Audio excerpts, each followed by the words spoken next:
The Promise Part 8. When Chris stepped inside, Lena barely had time to breathe before he drew her into his arms again. For a moment, neither of them moved. His chest rose against hers, steady and sure, and the warmth of the embrace made the small room feel like the only safe place left in the world.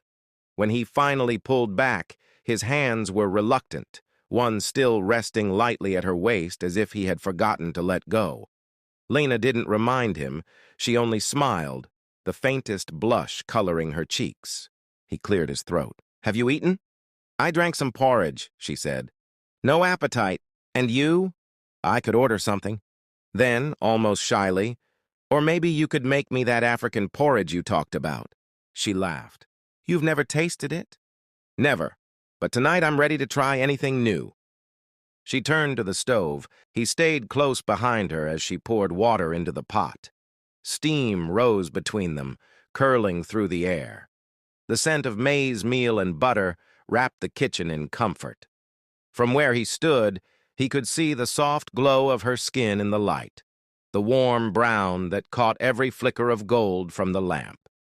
He thought how he had never stood this near to a woman who carried sunlight in her color.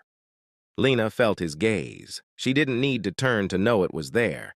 It made her heart beat faster, though she kept stirring as if nothing had changed. When the porridge thickened, she handed him a spoon.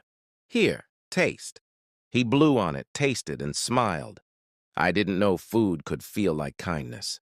Chris lifted the spoon slowly, tasting the porridge with quiet curiosity. It was warm, smooth, different from anything he remembered. He couldn't recall the last time he had porridge. It felt like something from another life.